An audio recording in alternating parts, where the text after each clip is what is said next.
আবু জেহেল পাথরের কঙ্কর মুঠের মধ্যে করে আইনা বলছে, মোহাম্মদ এটার ভিতরে কি কও, তাহলে ইমান আন।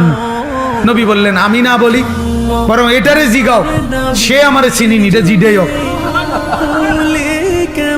আবু জেহেল কম কিতে রে, আরে কিতে রে বাবা রে, বাতিজা তো শক্ত বাতিজা।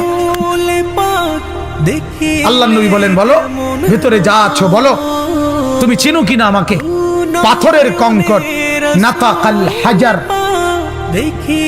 পাথর নাতাক কথা বলছে, পাথরের কঙ্কর বলে উঠছে, আনতা রাসূলুল্লাহ, আপনি আল্লাহর রাসূল, আমি চিনি আপনাকে, আমি চিনি। এক গ্লাস দুধ 120 জন সাহাবী পান করছে, এটা নবীর মুজিজা না?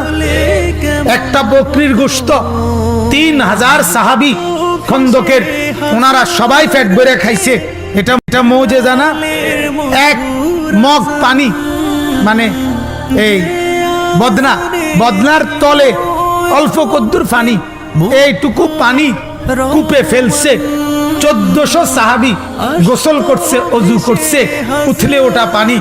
এটা কি নবীর মুজিজা না? এগুলো সব মর্যাদা, এগুলো সব মর্যাদা, সব মর্যাদা, সব নবীজির সম্মান, ইজ্জত, সবকিছু নবীকে চিনত। জামাদাত, হাইওয়ানাত এবং জিন, ইনসান, কুল কায়নাত আল্লাহর নবীকে চিনত।